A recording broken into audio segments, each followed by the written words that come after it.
જે અમલાલ કાકા આ વખતનું વર્ષ જે છે તે કેવું રહેશે? હોલિકા દહનનો કાર્યક્રમ છે આજે.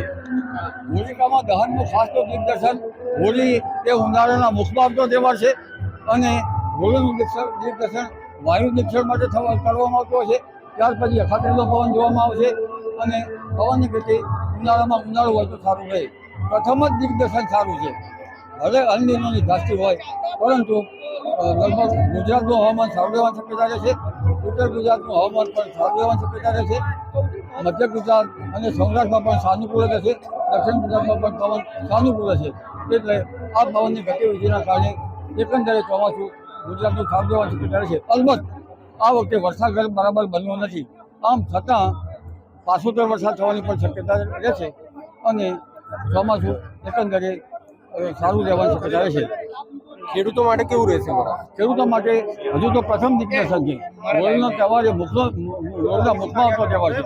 એટલે પ્રથમ દિગ્દર્શન તો અત્યારે સાનુકૂળ દેખાઈ રહ્યું છે.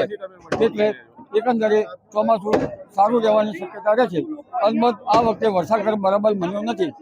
એટલે કંઈક ન્યૂનતા રહેવા છતાં પણ અલનીનોની ધાસ્તી હોવા છતાં પણ લો પ્રેશરથી બીજા કારણોથી પવનની સાનુકૂળતાના કારણે આ વખતે ગુજરાતમાં ચોમાસું સારું રહેવાની શક્યતા રહે છે. હવે અખાત્રીજનો પવન જોવામાં આવશે. એ જો અખાત્રીજનો પવન પણ સાનુકૂળ હોય તો સારું.